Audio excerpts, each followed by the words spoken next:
If I'm being honest, I don't think I've had a good movie going experience in the last 2 or 3 years. Um, and I can't even remember the last time a trailer made me want to go see a movie. Um, but that's what Us did for me. I was compelled to see this movie because of the trailer. I thought the trailer was very well made. It was really creepy, um, and it got me excited to go. Um, and I think it's because this being the first time in a long time that I actually was anticipating this movie, going into it with some degree of expectation. I think that's why, for me, Us was such a monumental disappointment. So I want to get into this movie very in depth. Obviously, there's going to be spoilers, so click away if you don't want that stuff. But we're going to talk about the good and the bad. There's a lot more bad than good. Um, so I will just say right off the bat the good.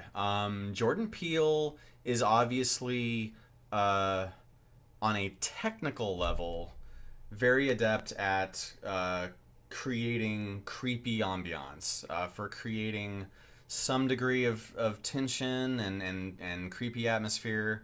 I think, like I said, technical level, he's a good director.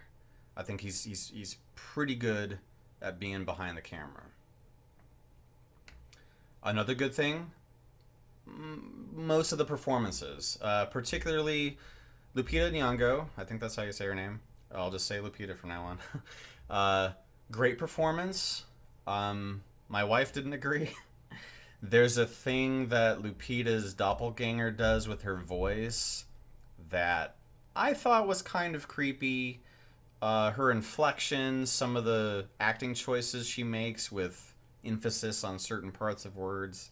I thought it was creative and I enjoyed it. And again, I thought it was a little spooky. For my wife, though, it was the first of many red flags that this was going to be a bad movie. So that's the voice thing is kind of open to interpretation.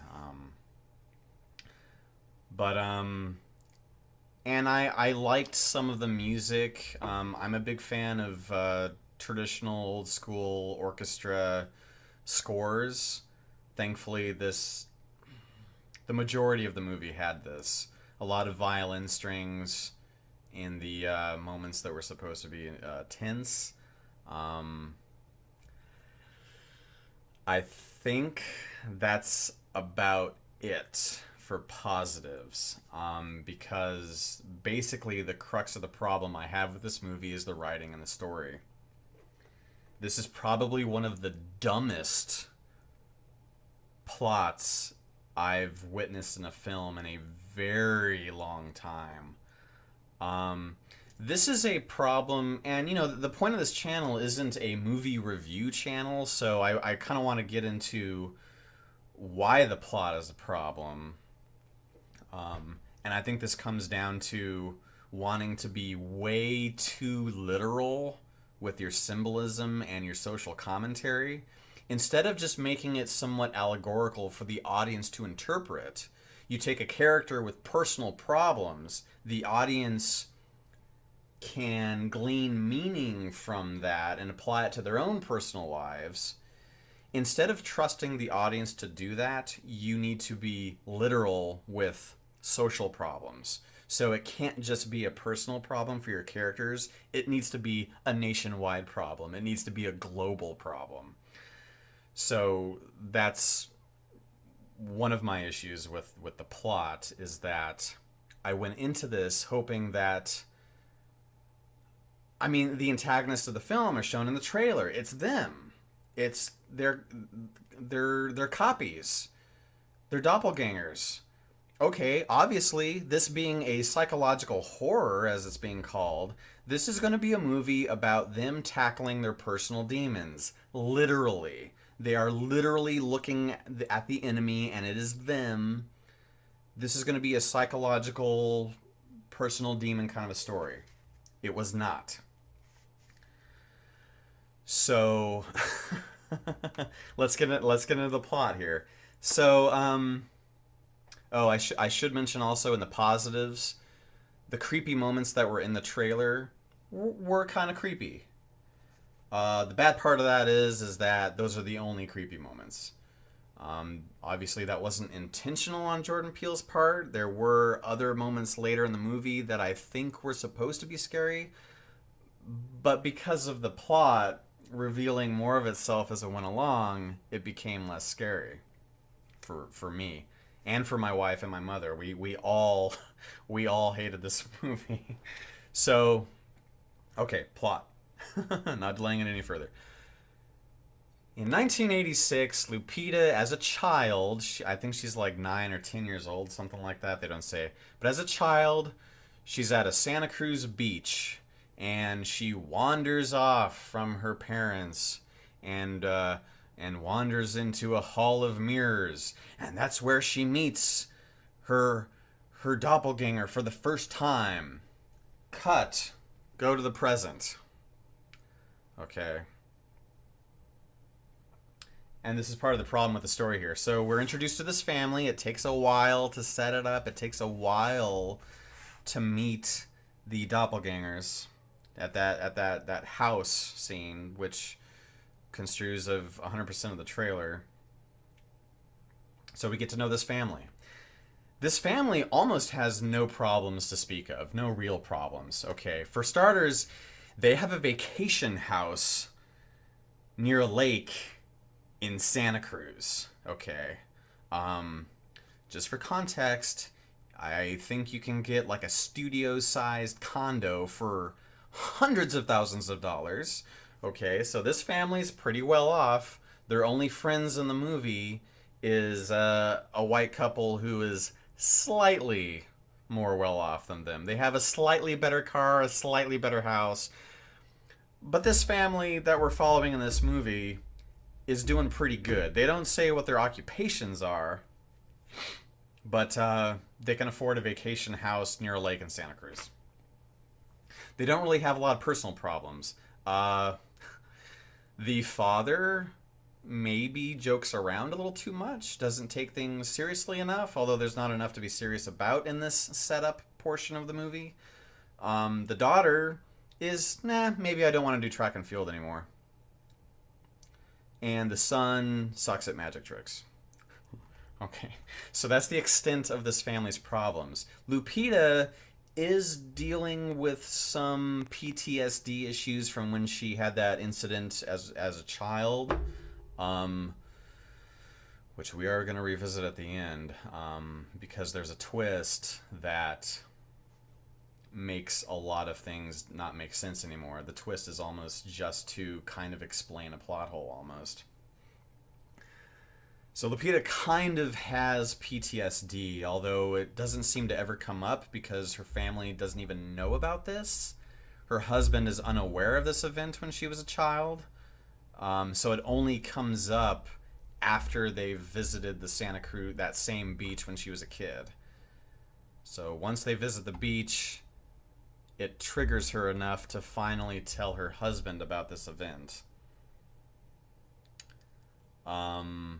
So that's the extent of the problems that this family has, which to me undermines the message, and I'll get to the message. So the doppelgangers show up at the house, and, creepiness happens. The boy is crawling on all fours and has a white mask. There's a lot of grinning at the camera. They have scissors. They all sit down in the living room to have a little chat. Lupita's doppelganger is the only one that really speaks. And again, the voice, you may like it, you may not. I thought it was creepy. The problem is that sometimes it's a little difficult to understand what she's saying.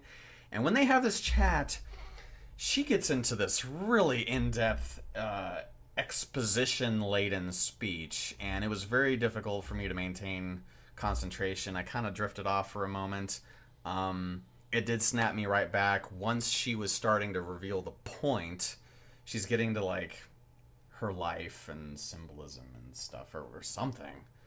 But then she starts talking about how the real Lupita had a child and she had a child. So it's established that these creepy versions of themselves have been living the same life as they have, but in a more disturbed way. So, like, Lupita had to have a C-section with her son, but the copy had to, like, do it herself with scissors or something. So creepier versions, same exact people had very similar lives. And what the doppelgangers are doing is called the untethering. They are the shadows that are going to untether themselves from the real people.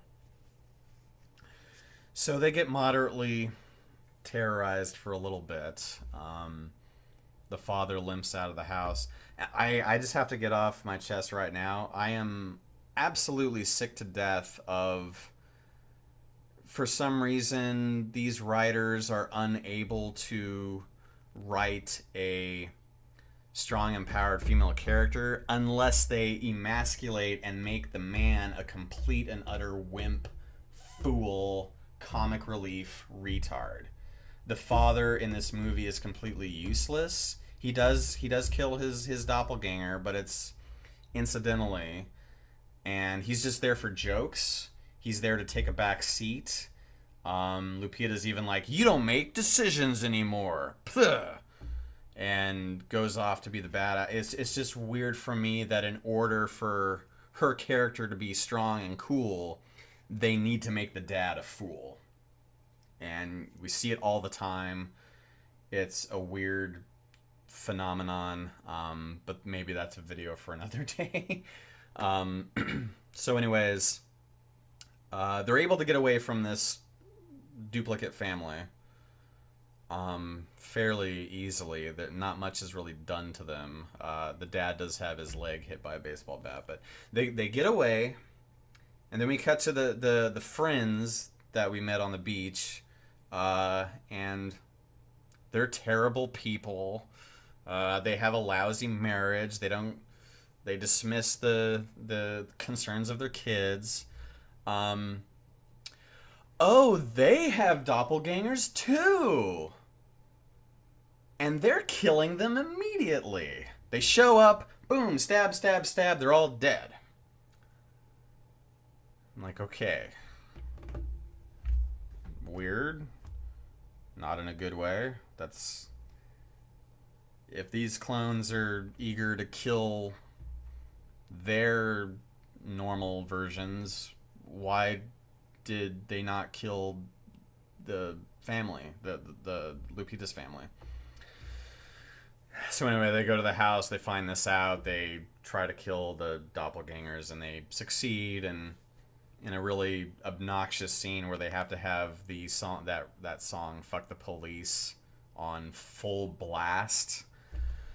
Took what otherwise might have been a tense scene and just made a joke out of it. So anyways, so yeah, the other family has doppelgangers too. And then they turn on the news, and this is where the movie lost me. They turn on the news. This is happening nationwide in America. All over the news, people in red jumpsuits with scissors are randomly stabbing people and standing in a line, holding hands. So, and it lost me because, again, this went from a personal problem and what I was hoping might have been a story about coming to terms with inner demons. And that's what the best horror movies are all about, your inner demons. It's all about reflections of, the worst of humanity and the worst of what you're capable of. And that's why I was excited to see this movie. It's literally a reflection. It's them. They are the enemy, and they need to reconcile this. But now it's a nationwide problem. Now it's like it's almost become like a zombie outbreak movie at this point. So it's no longer a personal story. So then I don't get into every detail that happened in the movie. I'm going to explain where these doppelgangers come from. What are they? And this is where the ultimate stupidity lies. So apparently, under every square inch of America, and it has to be under every part of America in order for this to work, there are tunnels, abandoned tunnels, some of which we do not know the original purpose of. And in these tunnels, there is a clone for every single man, woman, and child in the country. So we're talking 300 something plus million clones in these tunnels underground. Clones. All they do all day is mimic the behavior of the people on the surface. I have to say, to a comedic degree, okay, because they kind of do a like a day in the life of the clone, just to show you what they do down there, and it is so, so stupid. So you have the normal stuff like, oh, the dad in the beginning, he was doing the whack-a-mole game at the theme park, and you see his clone downstairs in the tunnels doing the same thing, whacking at nothing. Like, okay, but then you have the rides, you have the roller coaster, and so the clone of each person in the roller coaster is standing side by side in a hallway, going like this. You have people on a merry-go-round. The clones downstairs are running around in a circle, like the merry-go-round, and you're just like, come on. So the reason why they're mimicking is, that they're tethered somehow. They're tethered to the originals above ground. The Lupita clone says at some point, oh, they were able to figure out to clone the body, but they couldn't clone the soul, so we're like sharing a soul, and we wanna rise up and kill the originals to start living actual lives instead of a fake mimicked life underground. And you're like, okay, these things are never answered. Who made these clones? Why? They live off of rabbits. They eat live raw rabbits all day. That's how these clones have sustenance. They live off of a diet of raw rabbit. Who's providing the rabbits?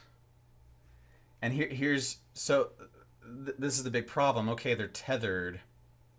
So I guess we're supposed to assume that they have no choice but to mimic the people upstairs. And here's where the twist comes in, and the twist is dumb. It makes a lot of things make less sense, but I think it's there to serve as an explanation for what could have been an even bigger plot hole. So when Lupita was a kid and was in that funhouse mirror thing and saw her doppelganger, they switched places. Whoa, what? The doppelganger that lived downstairs, that was born down there and raised down there, took the real one, dragged her down, handcuffed her down there, went back up and pretended to be the real daughter. And that's the one that grew up, and that's the one that we've been watching this whole time. Few problems with this. When Lupita finally discusses this with her husband, she's describing it from the perspective of the girl that went into the funhouse mirrors.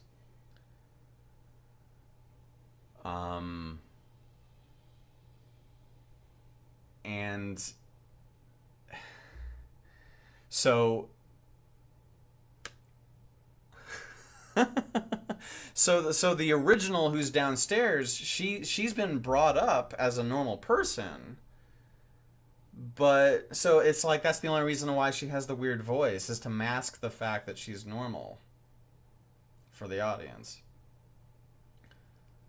But she moves around in such a creepy way, and but she had a normal upbringing. She was born normally. So a lot of things don't be, they make less sense now. But I think it was mainly to just explain why one of them from down there was able to organize the other clones and to create this plan, because she says often, oh, this took lots of planning, lots of coordination. And it explains how she's able to go and do this even though all the others are tethered. But I mean, the fact that as a girl, the clone grabbed her original, took her down, handcuffed her, and was able to do all this stuff. See, that's the thing. There's really nothing keeping these clones from leaving. It seems like they can do what they want. They all coordinate, and they all put on red jumpsuits and stand hand in hand. Their originals aren't doing any of these things, so is the tether even really all that powerful? It doesn't seem to keep them from not doing what they want. So why were they made? Who made them? Who's feeding them? Nothing's keeping them from leaving the tunnels.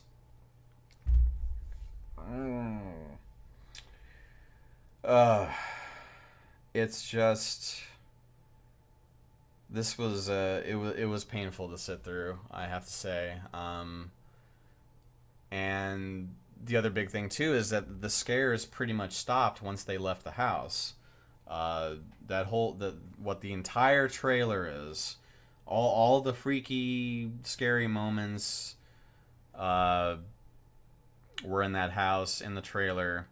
And so this comes down to, well, what was the point of all this?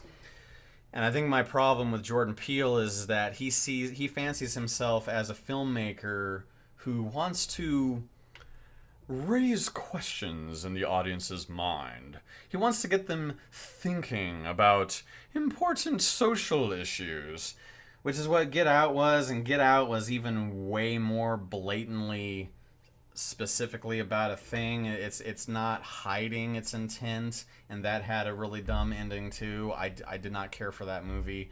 Again, Jordan Peele has great technical talent, because both of these movies look great. He's got a unique visual style. He's talented. It's just the writing part, man. The writing part is where he has trouble, because again, he wants these to be thought-provoking social commentary pieces. And the reason why this message fails in Us is because so the message seems to be, the problem is us. The US, United States, us is the problem.